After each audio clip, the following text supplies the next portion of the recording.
Forgiving yourself is arguably the most important person you need to forgive on your healing, self-love and manifestation journey. And it's probably the thing you struggle with the most. So in this video, I'm going to share with you why you need to forgive yourself. And I'm also going to share a really powerful, really simple, really easy, and dare I say it, enjoyable tool that you can use to start your self-forgiveness journey right here, right now, today. Hello, if you're new to this channel, I am Kirsty Elizabeth, and I'm here to help you break through your limitations, unlock your highest potential, and become your most aligned, authentic, unstoppable, and unapologetic self so you can create a life that you love. I've been on my healing and manifestation journey for around 5 or 6 years now, and I had done a lot of forgiveness work. I had been through courses and programs, spent a long time looking at YouTube videos, and forgiveness is something that kept coming up over and over again. And it's because it is the ultimate energy of transformation. It is the one thing that will enable you to move on with your life and leave past patterns, past your past, full stop, but past experiences, past people, all sorts of things behind you. And it frees you from resentment. It frees you from shame. It frees you from guilt. It frees you from so many low vibrational, dense, heavy energies that are attracting circumstances, people, and situations in your life right now on your behalf because they are still stuck in your energy field. They're still stuck in your consciousness, linked to beliefs, linked to memories, linked to ideas of who you are and how you think the world operates. So forgiveness is so powerful. And it's so hard for us to do, especially when people have done really, really terrible things to us. But forgiveness isn't for anyone else. It is for you. And I'm sure if you're on this journey too, you have heard this, you've experienced it, you've gone through it yourself too. But have you done this work on forgiving yourself? Because if you're anything like me, you will have spent most of your life feeling a lot of blame and shame around certain things. And this could be for anything. It could be little things, it could be bigger things. But what used to happen is I used to carry so much shame and guilt for making mistakes, for getting something wrong, for saying something silly, even for failing at something, for not getting the results that I wanted. All of these things, if I said something bad or thought something bad or, made mistakes, all of these things would become internalized. I would pull it in, shove it deep down in my shame and guilt closet that no one would ever open the doors to again. It was just going to be stuck there permanently forever, in the shadow, basically, shoved in the shadow for no one to see. And so that was my coping mechanism. I'd put it in, push it down. That's it. Let's forget about it. Let's go out and do something else. Let's go out and see something else. But all the time I was building on this, I was adding to it because it was a response to things. And it was something that I used to do was always taking the blame for things, always internalizing things, always shaming myself if I was doing, not getting where I wanted to get or making mistakes, like I said. So it's that inner critic as well, constantly having its way with me and then making me feel guilt, making me feel shame, and making me feel resentful towards myself. And all of that was just going in and being buried deep inside. And so more recently on my journey, I started looking at self forgiveness in a much deeper way. I'd done it surface level, like written a letter to myself, but I hadn't really gone much deeper than that. And actually, when I did, I realized how much I was holding in. And when you realize how much you're holding in, you realize why you haven't either manifested things, manifested people or relationships that you want in your life, because there is so much energetic friction and resistance between you and those things that you want. And it's all because you are holding so much resentment and guilt and shame towards yourself. So, how could you possibly be this highest version of yourself? How could you be this most empowered and aligned and authentic version of yourself if you are stuck in shame and blame and guilt and separation and disappointment? And so I can honestly say it is the most freeing thing to do. And the thing is, what you've got to remember is there is only one person that is guaranteed to be with you for the rest of your life, and that is you. You are, Bob Proctor used to say, you are the problem and you're the solution to anything in your life, right? You're the one that's going to be creating the resistance. You're the one that's going to be getting in your own way. You're the one that's going to be sabotaging. You're the one that's going to have a part of you that wants the thing and a part of you that is scared of having it, doesn't trust yourself, has been betrayed in the past by you. Fears having the thing, fears growth, fears getting out of the comfort zone. And they're going to be constantly fighting each other, butting heads all the way through your life until you start releasing some of this deep emotional energy and thoughts and beliefs. And it takes some work and it takes some courage. I won't lie to you, but it will be the most freeing thing that you've done. And what happened for me was as I started even just becoming aware that this is something I'd done and always did as a response to life, generally speaking, with anything. It didn't have to be a big thing that I'd feel guilty and blameful about. It would be anything, saying the wrong thing, like I said, or not getting the result I want. I mean, it was crazy. So once you become aware of this pattern, you can break it because through awareness comes change. What you're not aware of continues to happen on autopilot subconsciously. So that is the first thing that I really, really noticed was becoming aware of that. And then in forgiving myself, choosing to love myself, choosing to let it go, because there could be something from 20 years ago, something that you did as a child and you felt guilty for. Like I remember once when I was maybe about 5 or 7, I remember going around the house because I wanted some sweet money and basically stealing 20p's from my mum's purse or wherever I could find it. And I remember feeling so guilty after that. About a week later, when I got pocket money, I went and put it back. But you could be storing that in your subconscious and you've got no idea. These things, they're not logical. They don't make sense. They happen when we're kids. They happen as we're growing up. And then again, they happen as adults, especially when we go through trauma, when we experience huge amounts of disappointment, when we get betrayed, when we betray ourselves, when we don't trust ourselves, when, we're just not living in connection to our most authentic and true self, then this can just happen continuously. So becoming aware of the pattern, choosing to let it go, choosing to free yourself, choosing to love yourself, and then releasing the emotions. And this is just crucial because any blocks that you have in your life and any negative and limiting beliefs that are stopping you from being where you want to be in life are rooted and anchored into your subconscious, into your energy field through an emotion. It's the negative emotion that's holding it in place. And I can give you an example. So if you think of a memory, something that you feel shameful about, something you feel guilty about, something that you feel disappointed about, maybe a time that you failed, a time that you made a mistake, maybe to do with finances, maybe to do with people, whatever it is, it doesn't matter. But think of if something comes up to mind now and your mind produces the memory, you think of the memory, you think of the time, how does that make you feel inside your body? Where is that feeling? What is that feeling? How strong is that feeling? Because it's that feeling that is keeping it rooted in your mind. Now, spiritually speaking, everything that happens is neither negative or positive, right? There is a neutrality. Things happen. It's the meaning we give it that makes it a negative or positive experience in our life. And how much meaning we give it and how much emotion we add to that is how much it really solidifies as a limitation, as a belief, as a wound in our bodies, even completely in our bodies, in our mind, in our soul, in our energy field.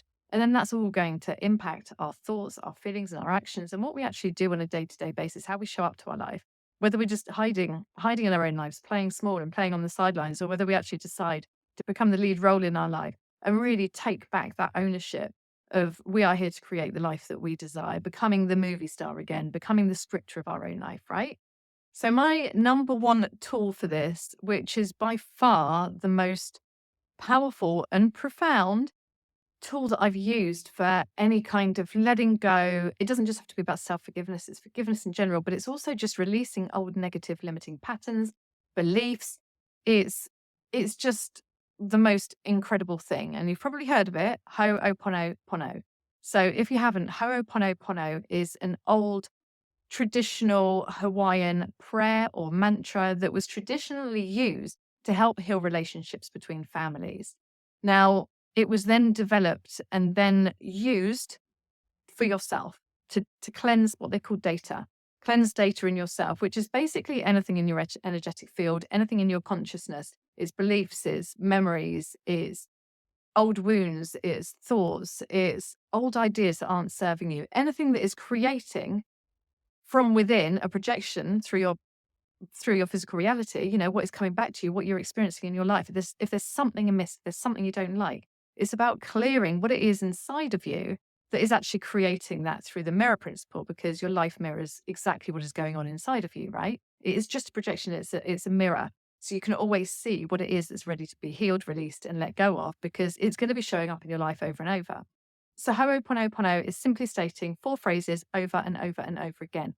And this became sort of mainstream when Dr. Hugh Len, who was a doctor in Hawaii, used this modality and basically went to a mental hospital. It was actually for the criminally, if I can say it, insane, where these criminals were so dangerous and had done some really horrendous things. So many of them were handcuffed and, restricted, but the nursing staff, they were all terrified. Their turnover was really, really high because no one wanted to work there because they didn't feel safe. It was a really nasty, dangerous, toxic environment to work in. So he came along, and the whole purpose of him coming was to sort of heal patients and to help the hospital become safer again and to actually do the work with the patients. But what he did was he didn't even meet them.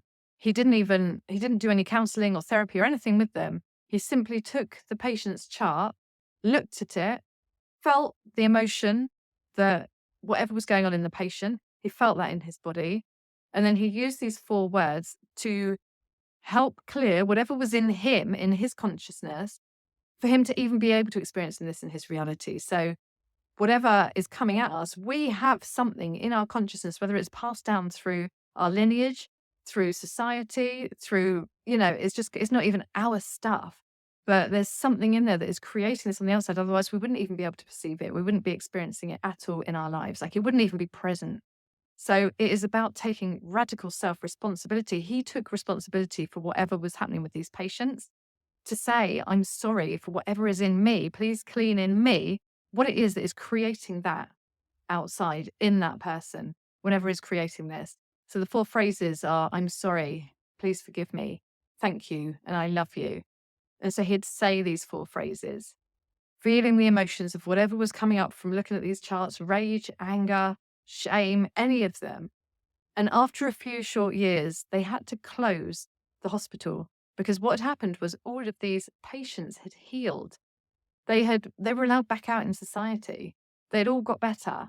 And it was just mind blowing because this simple practice of what he calls cleaning the data, cleaning ourselves, we're responsible for our own reality, not in a blame way, just in a, I can do something about that. If things are showing up in my life over and over again, I'm going to do some cleaning. I'm going to say this prayer. I'm going to spend 10 minutes a day doing this to clean it out of my consciousness, out of my energy field. And so that is what he did. And so you can use this to forgive other people. You don't need to go, especially people who have done some really awful things, and you don't want to go and have a conversation with them. You don't want to send them a letter. You don't want to do any of these things, but you want to forgive them purely so that you can let go of what it is inside of you, right? You can let go of the resentment, because we know that when we don't forgive people and we're holding on to resentment, it's like pouring a glass of poison for our enemy and drinking it ourselves. It's hurting us. It's not hurting the other person, it's hurting us. So we can use it to forgive other people. But I really, really, really love the idea of using it to forgive myself. And so I created a 10-minute, 15-minute meditation affirmations audio that is here on YouTube that I'm going to link up, and I'll also drop it in the notes so that you can watch that and go through it yourself. I listened to this every morning for weeks and weeks and weeks, and it was the most powerful, beautiful, transformative thing way that I could start my morning, especially if I woke up and there was any negativity, any fear, any doubt, any low vibrational energy that needed transmuting, that I just wanted to release from my body. I would listen to this, and sometimes it would make me cry, other times it wouldn't, but it was always end up not even bringing me back to a place of neutrality, but bringing me back to a place of love, bringing me back to a place of openness, of receiving, of being at one with myself, of healing, and then being able to go about my day in this place of alignment and authenticity, feeling empowered about who I am. And what I started to notice was my consciousness changed around myself, around everything else around me too. And I was able to be more grounded, more centered. I was able to believe in myself more, feel more self-love, feel more self-compassion, and also feel more love and compassion for others as well. It freed up so much space inside my body that I then had more to give. I then had more to share. I then had more to send out. And it is the most powerful and transformative thing to do. I put it with some beautiful music, so you can just listen to it while you're still lying in bed. You can listen to it on a dog walk. You can listen to it while you're washing your dishes. You can sit and meditate on it and let things come up. Just make sure you grab some tissues just in case you need them. And just know that this is an act of self-love, of self-care, of healing. And of course, I would always caveat that if you are someone that's going through a really difficult time right now and you feel a lot of trauma, it might be that you need help doing this. So I wouldn't necessarily recommend this for you if you're not seeking professional help at the same time. But for anyone on their self-healing, self-love journey, manifestation journey, even if you feel guilty about financial things, financial mistakes you've made in the past, not being where you want to be, if you feel guilty about things that you've done, things that you've said, whatever it is, or there's a certain thing, circumstance in your life or person in your life that you want to really clear and release and free and change that circumstance in your life, then this is a really powerful audio and video to listen to, because it's going to really help you shift and change your perspective, broaden your focus, and it helps you let go. And that is why it's so powerful. So I hope you've enjoyed this video. Please let me know in the comments if you have enjoyed it. Please let me know what you're willing to let go of, what you're ready to let go of, what you're forgiving yourself for.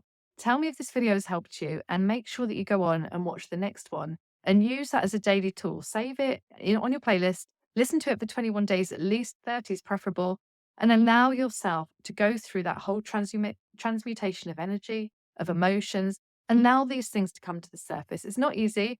It doesn't feel comfortable, but it is the doorway to your growth, to your transformation, and to everything that you want, that you have been stopping yourself from achieving.